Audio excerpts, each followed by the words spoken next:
Bueno, hay muchos libros sobre el populismo, ¿no? Y se dice que hay, incluso, ¿verdad?, que hay una gran humareda verbal en torno al populismo, y nosotros pensamos que esa humareda pues señala que hay verdaderamente un incendio, ¿no? Y como se habla mucho del populismo, ¿no?, y ha sido poco definido, pues esta geografía del populismo lo que busca es crear un mapa en el que primero definamos qué es populismo y después pues guiemos a los lectores a través de todos los fenómenos del universo populista, ¿no?, fenómenos contemporáneos, pero también queremos explicarles pues de dónde viene el populismo, cuál es su historia, cómo se origina como movimiento político y sobre todo cuáles son sus consecuencias contemporáneas para la democracia, ¿no?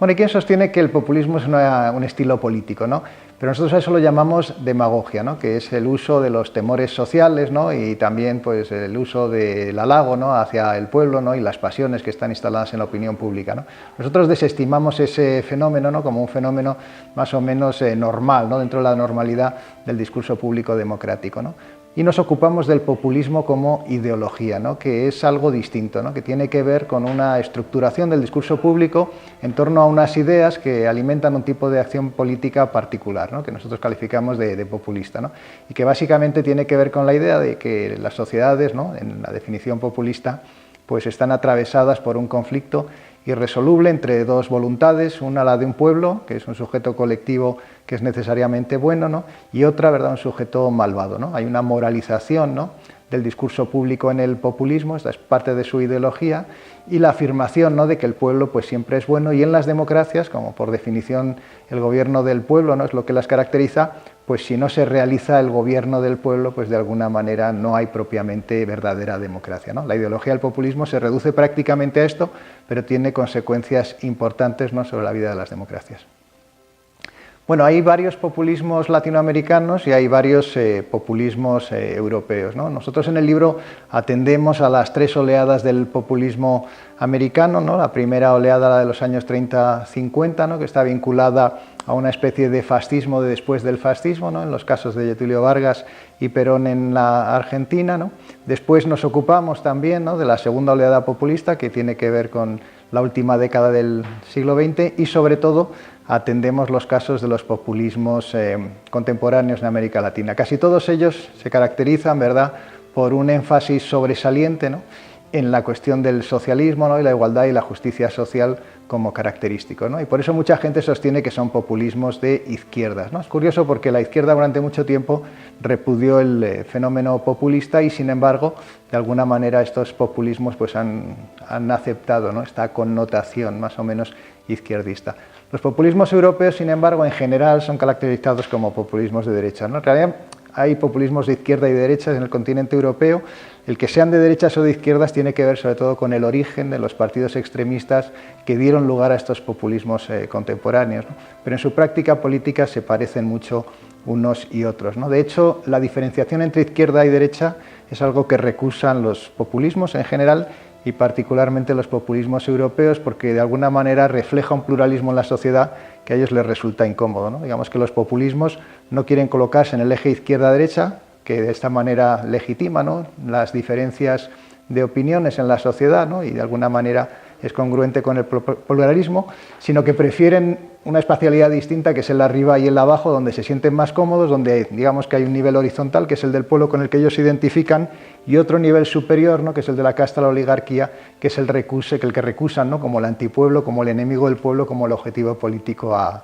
batir, ¿no? Entonces digamos que parece que en América, ¿no?, hay una vinculación genealógica mayor de los populismos con el mundo de la izquierda, y hay, en el caso de Europa, ¿verdad?, una afiliación de origen más en el mundo de la derecha de los populismos, pero, como sabemos, pues en el caso de España y otros muchos, pues esa afiliación en algunos casos viene la extrema derecha, en otros casos viene la extrema izquierda, y en general manejan el mismo discurso antagónico, dicotómico en la sociedad, instalan el conflicto en el centro de las democracias, apelan a una democracia superior que es la democracia directa, en fin, todo lo demás se parecen mucho, ¿verdad? Algunos sostienen que unos son más xenófobos y otros menos, pero incluso aquellos populismos de izquierda que en teoría no deberían ser xenófobos, en ocasiones también lo son. Bueno, nosotros en el libro, ¿no?, explicamos que esta ideología, el populismo, que es una ideología muy elemental, ¿no?, porque lo que hace es movilizar afectos políticos muy básicos, ¿no?, el resentimiento, el odio, la envidia, ¿no?, pues se produce para que realmente tenga éxito, pues tiene que producirse un estado, ¿no?, de debilidad, ¿no?, o una quiebra de confianza en la democracia, ¿no? Entonces, si no existe ese oxígeno que nosotros asociamos con la crisis, pues los populismos tienen pocas posibilidades de progresar, ¿no? Ese oxígeno es la crisis económica en algunos casos, particularmente en algunos países del sur de Europa, no en todos, ¿no?, porque por ejemplo en Portugal no se ha dado este fenómeno, pasando una crisis muy severa. La crisis puede ser política, que es una crisis de representación, que puede estar asociada a la cuestión de la corrupción y la manera en la que se ve, ¿no?, la probidad o no de los políticos. Puede ser una crisis social, que tiene que ver con el crecimiento de la desigualdad, ¿no?, con, digamos, la pérdida, ¿no?, de determinadas prestaciones sociales vinculadas también a la crisis económica, o puede ser también una crisis cultural, que está vinculada, pues, a la aparición de un pluralismo religioso sobrevenido en sociedades que habían sido tradicionalmente muy homogéneas, ¿no?, en términos culturales, ¿no?, por ejemplo las del norte de Europa y en particular los países escandinavos, ¿no? Entonces hay una coincidencia, ¿no?, que explica, ¿no?, por qué en toda Europa, ¿no?, prácticamente con muy escasas excepciones, ¿no?, se han producido fenómenos populistas, se están produciendo fenómenos populistas en el presente. Todos ellos están vinculados a la crisis, ¿no?, pero a diferentes crisis, ¿no? Crisis en algunos casos económica, en otros social, en otros casos política y en otros casos cultural. Bien, el populismo, nosotros en el libro establecemos una valoración, graduada, matizada del mismo, ¿no? Sostenemos, ¿no?, que en pequeñas dosis, que nosotros calificamos de homeopáticas, el populismo pues es bueno, ¿no?, porque produce una repolitización del sistema político. Cuando hay un exceso de consenso, no se discute la agenda pública, determinados problemas quedan silenciados. El populismo puede tener la virtud de enunciar aquellos problemas que nadie se atreve a abordar, ¿no? Ahora bien, rebasado cierto nivel, ¿no?, el populismo, ¿no?, lejos de ser un instrumento que agita, ¿no?, la discusión democrática y que sirve para explicar lo que es la democracia y para atender a las voces que más o menos han sido olvidadas, pues se puede convertir en una seria amenaza para la democracia en su dimensión institucional, ¿no? Porque la cosa interesante del populismo es que la voluntad del pueblo, ¿no?, que encarna el líder populista, ¿no?, que se convierte en el vocero de esa voluntad, que quiere dar voz a ese pueblo que el populismo pretende representar, se sobrepone siempre a las instituciones que son vistas como mecanismos antimayoritarios, como mecanismos que lo que hacen es, de alguna manera, tergiversar la voluntad popular, ¿no?, a través de la separación de poderes, a través del reconocimiento de los derechos, en fin, a través del sistema judicial, etcétera, etcétera, ¿no? Entonces, en determinadas condiciones, cuando la institucionalidad democrática es débil, el populismo pues puede ser letal para la democracia, como hemos visto en casos pues sobresalientes de América Latina, como es el caso de Venezuela, o en experiencias históricas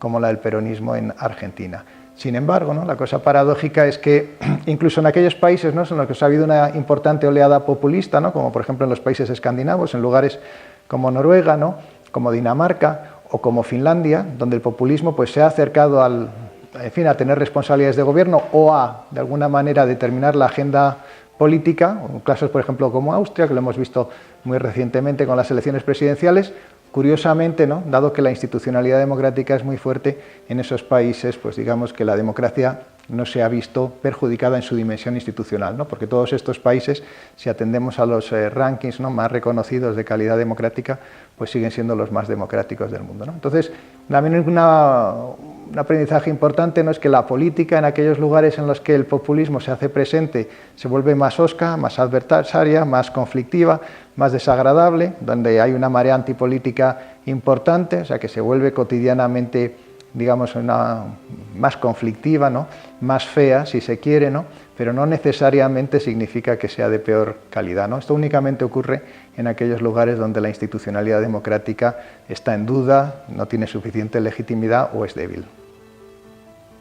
En teoría, desde el punto de vista conceptual, el populismo y el nacionalismo son dos movimientos que se pueden diferenciar, pero es verdad que entre ellos hay una gran simbiosis, ¿no? El populismo de izquierda sabe bien de la capacidad subversiva que tiene el nacionalismo y, por otra parte, el nacionalismo ha buscado en el populismo un determinado lenguaje, una construcción política que le permitiera ir más allá de lo que son sus fronteras identitarias naturales, ¿no? Por eso eslóganes como los que se han visto en Cataluña y se siguen viendo, España nos roba, que es muy parecido a lo que en su momento pues, alumbró la Liga Norte con la Roma ladrona. Lo que pretende es buscar una bandera de conveniencia con la que el nacionalismo pueda ampliar su base electoral. Al decir España nos roba, no solamente está acusando a España como culpable, sino que está diciendo España nos roba, pero a todos, nacionalistas y no nacionalistas. Esta es la idea. Y ese elemento, ese vehículo, se lo proporciona el populismo, como lenguaje y como estrategia. Claramente en el proceso independentista catalán ha confluido el nacionalismo con el populismo radical de izquierda. Son los dos componentes y los dos son necesarios para explicar lo que ha ocurrido en Cataluña y incluso podemos temer que los dos sean necesarios para explicar lo que puede ocurrir en Cataluña después de las elecciones en la peor hipótesis. El deslizamiento nacionalista del populismo es casi irrefrenable porque en el fondo estamos hablando de